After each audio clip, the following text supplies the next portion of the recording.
अपनी राह की खोज। एक समय की बात है, भारत के एक छोटे से गांव में जहां हरी भरी वादियां और शांत झीलें थीं, वहां एक युवा पीढ़ी का समूह रहा करता था।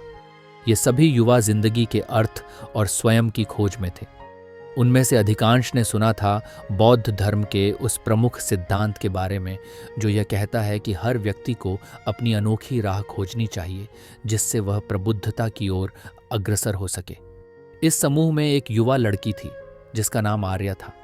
वह हमेशा सवाल पूछती रहती थी, हम यहाँ क्यों हैं, सच्ची खुशी क्या है, और मैं कौन हूँ। आर्या ने यह निर्णय लिया कि वह इसे समझने के लिए एकांत ध्यान का मार्ग अपनाएगी।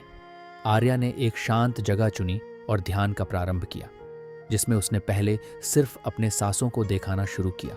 सांसों का शांति से शरीर में आना और फिर धीरे धीरे बाहर जाना। कुछ अवधि के बाद उसे आंतरिक शांति का अनुभव होने लगा। उसके मन में आने वाले विचार और प्रश्नों को उसने कम होते महसूस किया। कुछ और अवधि के बाद जब वो और गहरी अवस्था में पहुंची, उसने अपनी राह खोजने के बात पर ध्यान लगाया। बचपन से लेके आज तक के उसके जीवन में से अनेक चित्र, घटनाएं, व्यक्ति, निर्णय उसके सामने से गुजरने लगे। दुख, कष्ट, डर, आनंद, प्रेम, समाधान और ऐसी सभी भावनाओं को उसने ध्यान में ही महसूस किया। और तभी ध्यान की गहराइयों में उसने एक आवाज़ सुनी, हर व्यक्ति का जीवन विभिन्न अनुभवों से भरा होता है, सिर्फ वही अनुभव तुम्हें तुम्हारी राह पर ले जा सकते हैं। आर्या ने पूछा, परंतु मेरी अपनी राह कैसी होगी, मैं इसे कैसे पहचानूंगी। उसे उत्तर मिला, तुम्हारी राह वही होगी जो तुम्हें भीतर से आनंद और संतोष देगी। इसके लिए तुम्हें अपने भीतर झांकना होगा और जो भी राह तुम्हें दिखाई देगी उस पर उसी वक्त से चलना शुरू करना होगा। नई राह पर चलना, कोई बदलाव अपने जीवन में लाना शुरुआती दौर में थोड़ा कष्टदायी लग सकता है, पर राह पर डटे रहना कुछ ही वक्त में बड़ा सकारात्मक परिवर्तन आपके जीवन में आएगा। आर्या ने इसका अर्थ समझने की कोशिश की। उसने सोचा कि वह अपनी रुचियों को उस कार्य में लगाएगी जो उसे खुशी देता है। उसे संगीत से गहरा लगाव था, इसलिए उसने संगीत की शिक्षा आरंभ की। संगीत ने उसके भीतर की हर चिंता और तनाव को शांत कर दिया। ये उसके लिए ध्यान के समान था। अपने संगीत के माध्यम से आर्या ने जाना कि उसकी अनोखी राह संगीत के जरिए ही प्रबुद्धता की ओर लक्ष्य कर सकती है। लेकिन यह यात्रा यहीं समाप्त नहीं होती। आर्या ने महसूस किया कि उसके दोस्तों में भी कुछ ऐसे हैं जो खुद को खोया हुआ महसूस करते हैं। उसने सोचा कि उनकी मदद कैसे की जाए। उसने एक समूह बनाया अपनी राह की खोज में, जहां उसके जैसे अन्य युवक युवतियां शामिल हुए। इस समूह के सदस्य एक दूसरे की कहानियां सुनते, उन्हें प्रेरणा देते और मार्गदर्शन करते।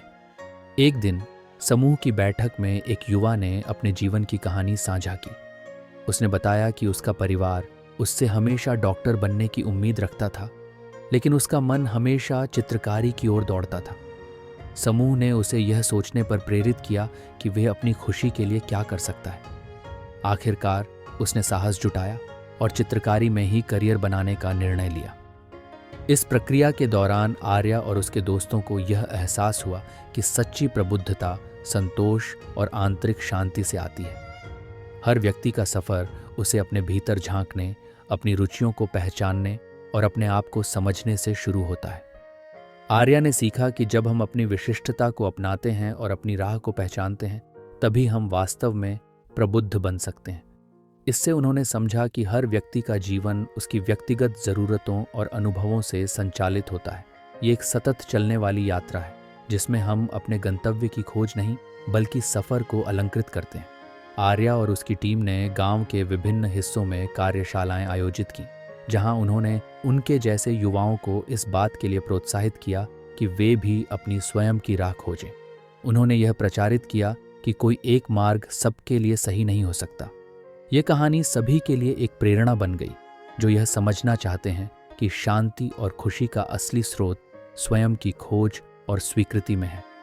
अपनी राह की खोज में समूह एक उदाहरण बन गया कि कैसे प्रत्येक व्यक्ति अपने मार्ग को चुनते हुए समाज में एक सकारात्मक बदलाव ला सकता है।